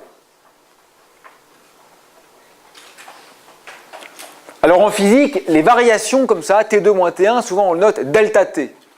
D'accord? Donc je peux écrire que C2 delta T carré moins delta X carré moins delta Y carré moins delta Z carré égale 0. Et cet objet-là, C2 dt2 moins dx2 moins dy2 moins dz2, je vais le noter delta S carré et je vais l'appeler intervalle. et nous allons réfléchir sur sa signification dans peu de temps.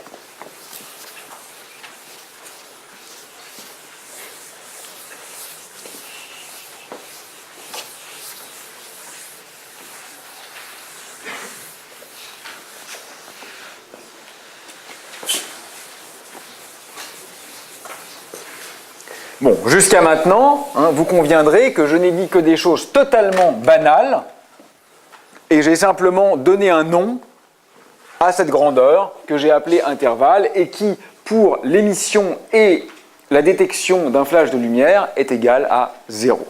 D'accord ? Bien. Maintenant, on va regarder le même événement physique, mais on va se placer dans un autre référentiel, qu'on va noter R', et qui est lui aussi galiléen. Donc imaginez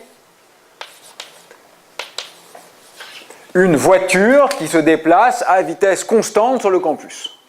Une voiture à vitesse constante définit elle aussi un référentiel galiléen, et depuis cette voiture, je peux observer l'émission et la détection du flash de lumière. Qu'est-ce qui va changer ? Presque rien. Je vais trouver quoi ? Alors évidemment, dans R', je crois que ce n'est pas utile de l'écrire explicitement. Le premier événement, ces coordonnées, ça va être quoi ? T'1, X'1, Y'1, Z'1. Et pour le deuxième événement, les coordonnées, ça va être quoi ? T'2, X'2, Y'2, Z'2. Les notations parlent d'elles-mêmes. Donc dans R', qu'est-ce que je vais trouver ? Je vais écrire que la distance au carré, c'est quoi ? C'est x2 moins x1 carré avec des primes, moins y'2 moins y'1 carré, moins z, etc. Puis je vais dire que la distance au carré, c'est aussi la vitesse fois le temps au carré. Les deux sont égaux, donc leur différence est nulle. Même raisonnement.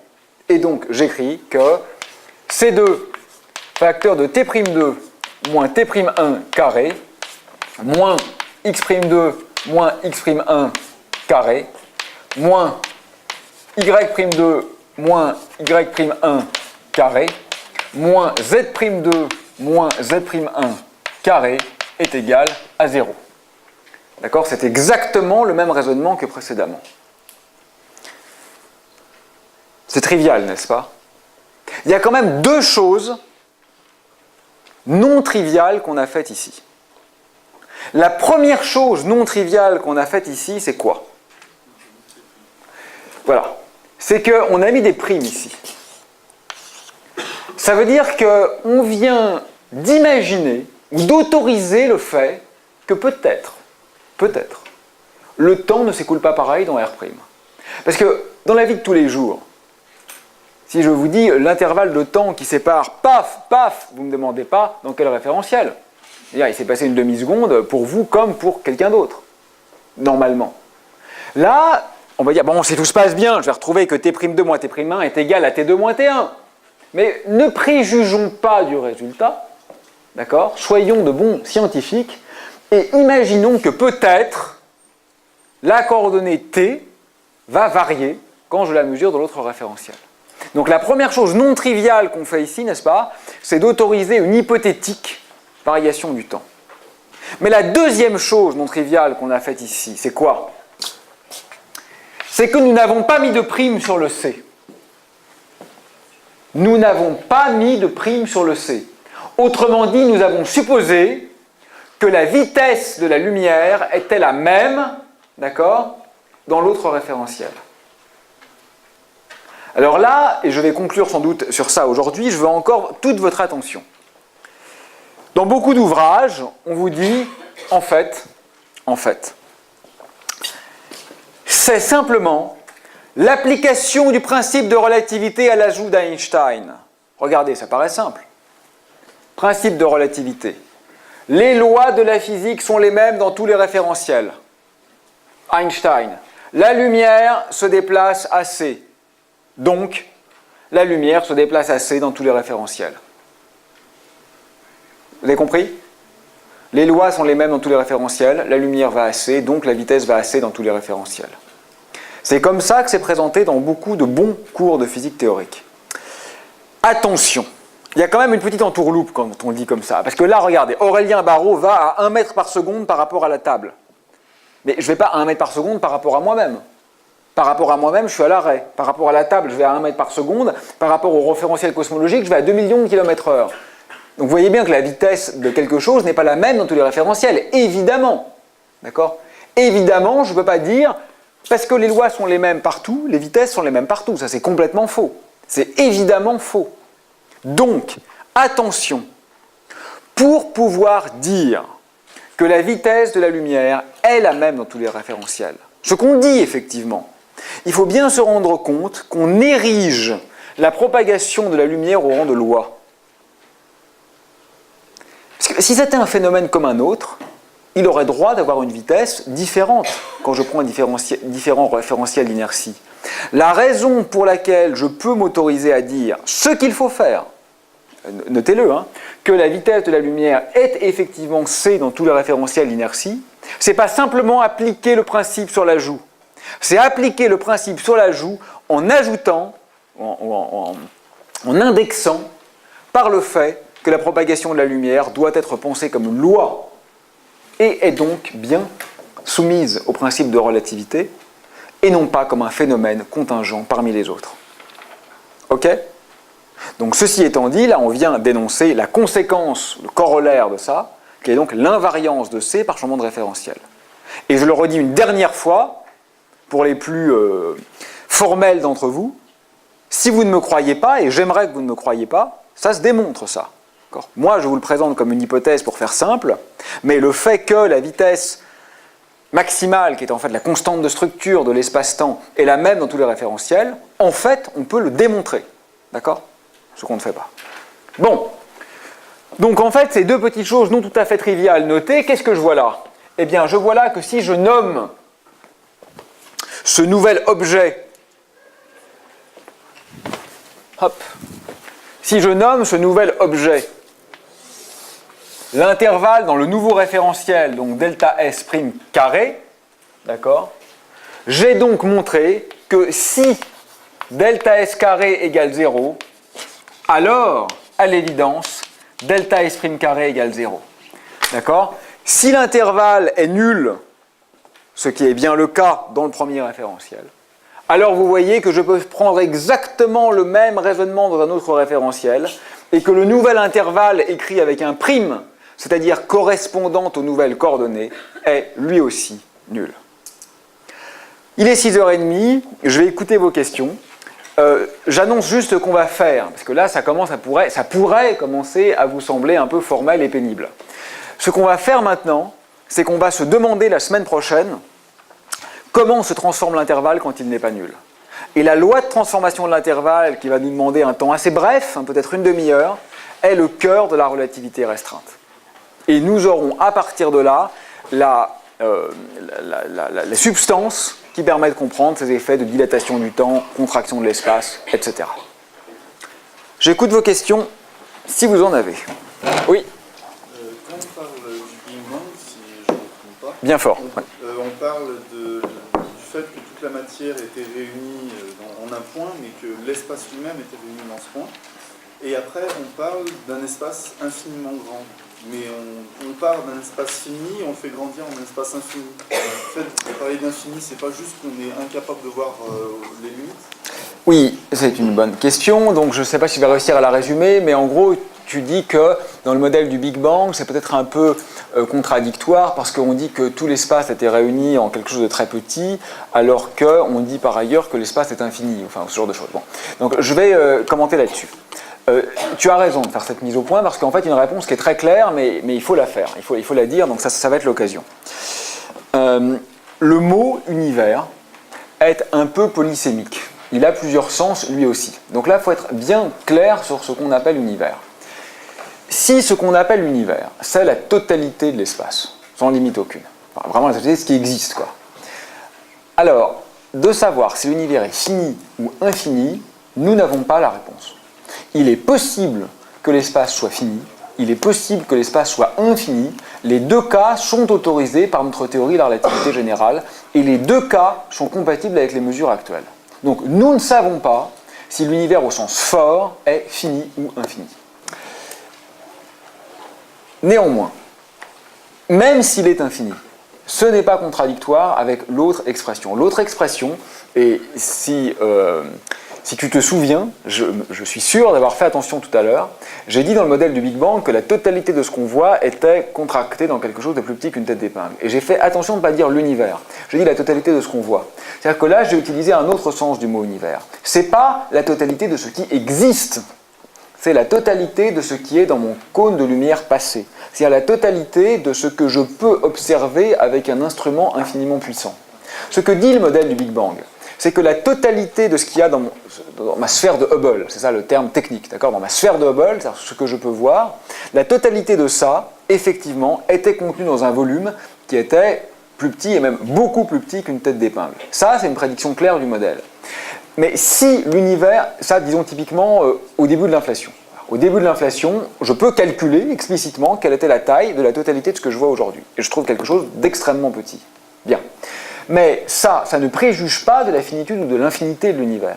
Si l'univers est infini, à ce moment-là, il est infini à tout instant. Je peux diviser sa distance par 10 puissance 120, il reste infini. Et c'est absolument pas incompatible. Ça veut juste dire que chaque patch de Hubble, c'est-à-dire chaque sphère de causalité, était contenue dans quelque chose d'extraordinairement petit. Mais ça ne préjuge pas de la finitude ou non de la totalité de l'espace. Voilà. Oui. Alors, attendez, il y avait lui qui avait levé la main avant. Je disais en fait que, à moins que j'ai compris de travers, l'écran diffus nous renseigne que la matière est constante, mais qu'elle s'est justement diluée à cause de l'expansion de l'univers. Qu'est-ce que tu veux dire par la matière est constante? Elle se conserve. Ah, elle se conserve. Elle est la même. D'accord. Elle s'est diluée. Mais seulement aujourd'hui, on parle des univers parallèles, donc des multivers. Par conséquent, en fait, l'univers n'est pas isolé. Donc il y a certainement un échange d'énergie entre l'univers et tout ce qui existe autour de l'univers. Et pourquoi la matière se conserve?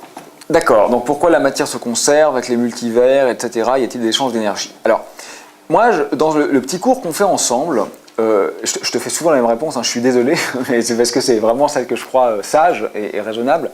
Je voudrais vraiment hiérarchiser les choses. C'est-à-dire que tout à la fin, je vais vous parler un peu, sans doute, de théorie des cordes, de gravité quantique et effectivement d'idées de multivers ou d'univers parallèles. Ce sont des choses intéressantes, qui moi me plaisent beaucoup. Sur certaines d'entre elles, je travaille dessus. Mais ce sont des choses très spéculatives. On n'a absolument, pour toutes ces choses-là, aucun support expérimental à l'heure actuelle. Et donc je pense que c'est vraiment important dans ce qu'on fait ensemble, non pas de distinguer ce qui est prouvé de ce qui ne l'est pas, parce que rien n'est jamais prouvé, mais quand même de distinguer ce qui jouit d'un très haut niveau de confiance de ce qui est quand même de la pure spéculation de théoriciens fustiles très bons, mais quand même reste une pure création de l'esprit humain. Sachant qu'il y a plein de modèles concurrents en plus dans ces zones spéculatives. Donc si tu veux, voilà, la réponse simple, d'accord, dans le cadre de ce qu'on connaît bien, la relativité générale, la physique quantique, les théories quand même testées, tu vois, la science telle qu'elle a été éprouvée par plus d'un siècle là, dans l'histoire récente de corroboration expérimentale, on n'a pas toutes ces choses-là.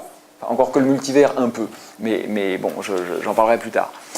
Après, oui, c'est vrai, il faut aller au-delà de ça. On ne sait pas comment aller au-delà de ça, et donc c'est notre métier de chercheur de regarder ça.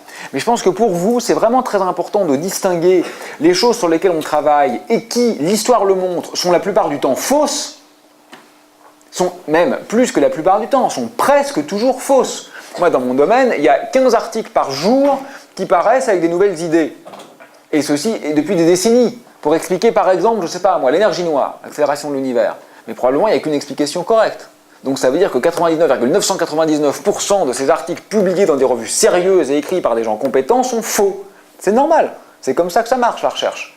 Mais moi, si tu veux, je ne veux pas vous apprendre ça comme voilà où on en est. Parce qu'en fait, quelqu'un d'autre vous dirait complètement autre chose. D'ailleurs. Donc, si tu veux, je pense que c'est vraiment important de bien hiérarchiser tout ce que je vous dis en ce moment, qui est peut-être faux, puisqu'en science, on n'est jamais à l'abri d'une révolution, mais qui est quand même très fiable, de tout ce que je vous dirai à la fin, où on est dans la recherche et donc dans la spéculation. Bon, ça c'était une longue mise au point. Maintenant, pour être plus précis sur ce que tu dis, la réponse est, même avec des modèles de multivers, il y a quand même conservation, alors je ne sais pas de quoi il faut dire, mais enfin disons de l'énergie. Parce qu'il n'y a pas d'interaction entre ces multivers. Donc quand tu disais, il y a différents univers qui interagissent, en fait justement non, par définition. Parce que si des univers interagissent, alors ce ne sont pas des univers, c'est le même univers. La définition du fait qu'on a éventuellement, deux univers, ou plus, ou une infinité, c'est précisément qu'ils ne peuvent pas interagir. Toi et moi, en ce moment, on interagit, on est dans le même univers. Parce qu'on interagit. La preuve qu'on est dans le même univers, c'est que je te vois, tu me vois, bah donc on est dans le même univers. Ce qui pourrait faire qu'on soit dans deux univers différents, ça serait justement le fait qu'on soit totalement aveugles l'un à l'autre. Donc tu ne peux pas dire qu'il y a deux univers qui interagissent. S'ils interagissent, c'est qu'ils font partie du même univers.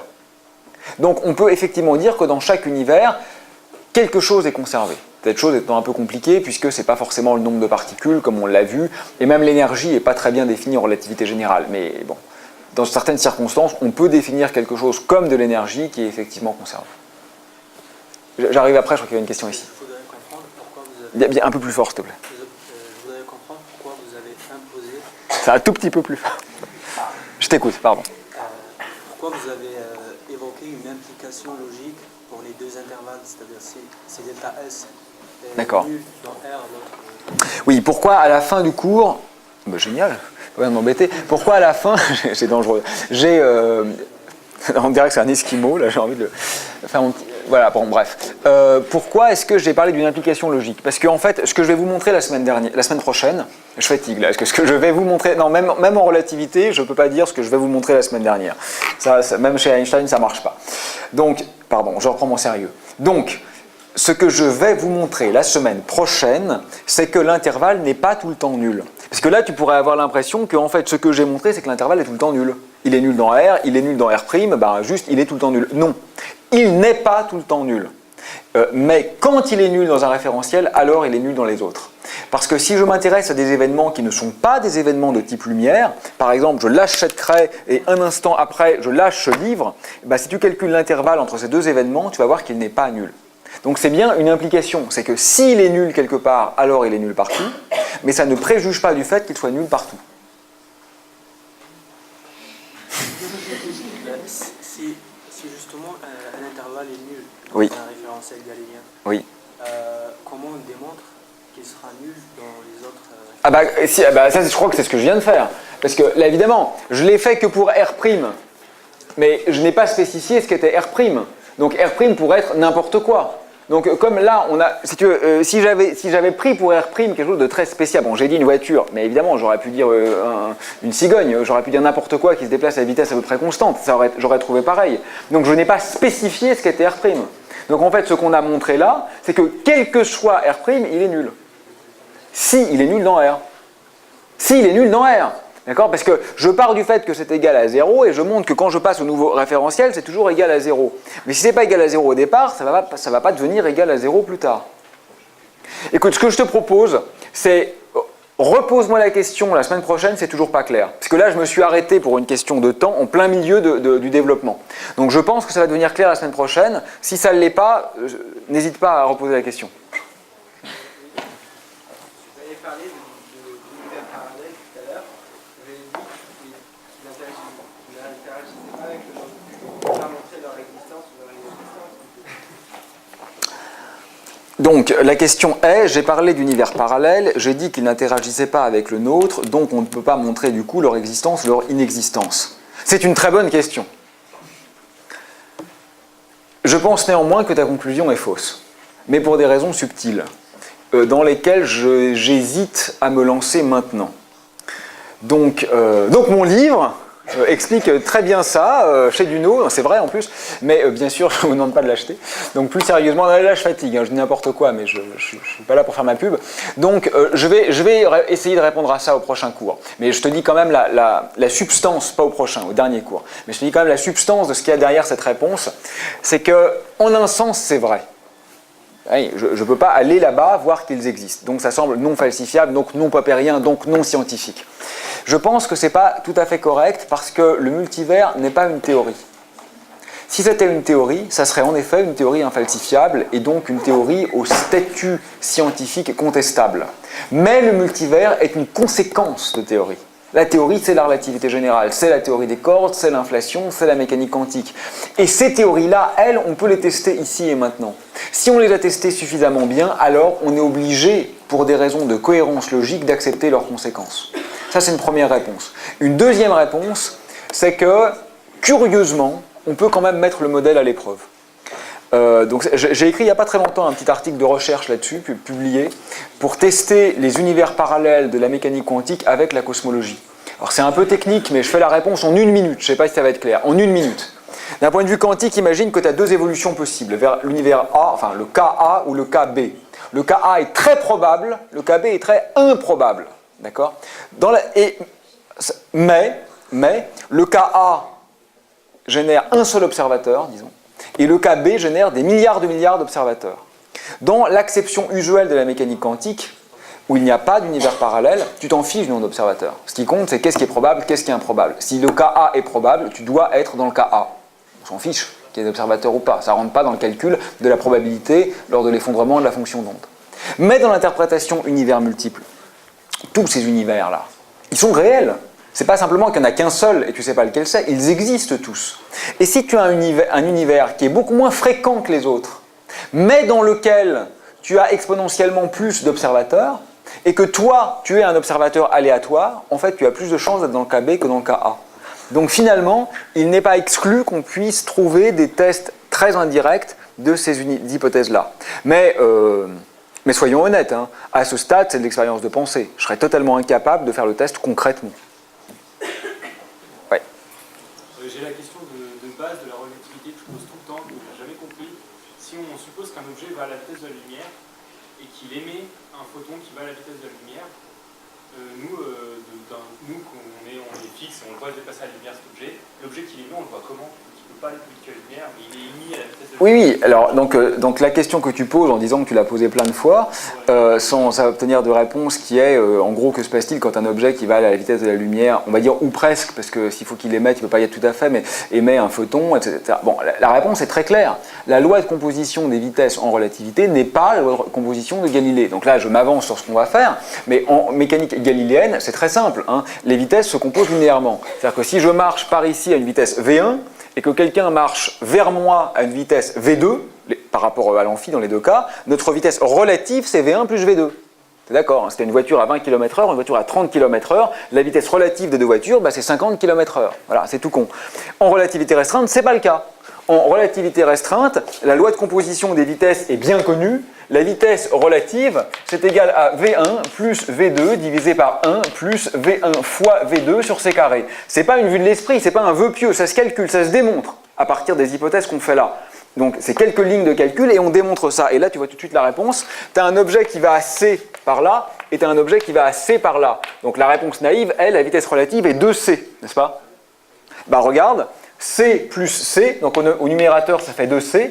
Au dénominateur, tu as 1 plus C fois C sur C carré, donc ça fait 1. Donc ça fait 2C divisé par 2, donc ça fait C. Ça ne fait pas 2C. Donc en relativité restreinte, un objet qui se déplace à la vitesse de la lumière par là et un objet qui se déplace à la vitesse de la lumière par là ont une vitesse relative qui est égale à C, et non pas à 2C. Donc c'est ça le paradoxe, c'est uniquement que tu raisonnes, et c'est normal, hein, enfin on ferait pareil à ta place avant d'avoir appris, tu raisonnes avec la composition galiléenne des vitesses, et bien sûr tu trouves des paradoxes. Avec la composition lorentzienne des vitesses, le paradoxe se lève, c'est-à-dire que si tu as un grain de lumière qui va par là à C, et que toi tu vas derrière lui, disons à 99% de C, ben en fait, tu le vois quand même aller à C. C, en quelque sorte, est un élément absorbant. Dès lors que l'une des deux vitesses... D'ailleurs, oui, on pourrait le dire comme ça, c'est encore plus simple. Tu vois dans cette formule que dès que l'une des deux vitesses est égale à C, la réponse est C. Donc tu vois, c'est-à-dire que la lumière... Si tu cours derrière la lumière très très vite, tu la vois quand même aller à C. Et le mec qui, lui, ne court pas derrière, la voit aussi aller à C. Bon. Alors, c'est quand même pour ça qu'il a fallu attendre le début du XXe siècle pour qu'on en arrive là, quoi. C'est quand même assez contre-intuitif. En fait, c'est contre-intuitif parce qu'on a l'habitude de penser dans l'espace et pas dans l'espace-temps. Tu verras la semaine prochaine qu'une fois qu'on a compris la substance de la relativité restreinte, c'est totalement normal que ce soit comme ça. Mais voilà, c'est normal, comme toujours, une fois qu'on connaît le résultat, quoi.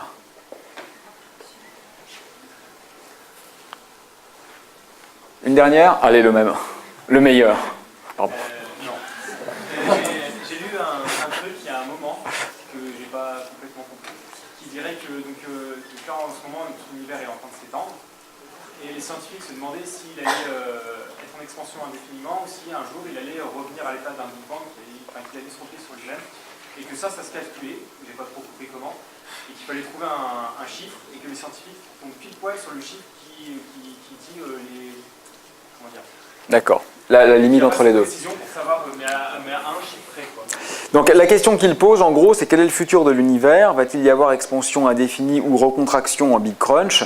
Et il semble qu'on soit à la limite des deux possibilités. Alors en fait non. Alors il est vrai que les deux possibilités existent. C'est-à-dire que du point de vue de la relativité, savoir si l'expansion va continuer éternellement ou bien si l'univers va se recontracter et finir par faire une sorte de symétrique temporelle du Big Bang, en effet, les deux sont possibles, et ça dépend que du contenu. C'est-à-dire que suivant ce que tu mets dans l'univers et sa vitesse d'expansion, les deux cas sont possibles. Donc en effet, c'est l'observation qui tranche. Parce que la théorie ne donne la réponse que si je connais le contenu. Mais le contenu, c'est en regardant que je le découvre, parce que la théorie ne me dit pas combien j'ai d'étoiles par unité de volume dans l'univers. Ça, c'est vraiment l'observation. D'accord ? Et la réponse actuelle, si on croit les données dont on dispose, est très claire. La réponse est expansion infinie. Pourquoi? Parce qu'en fait, en ce moment, ça veut dire depuis 2-3 milliards d'années en cosmologie, on est en train de partir en expansion exponentielle. C'est-à-dire que non seulement on grandit, mais en plus on grandit de plus en plus vite.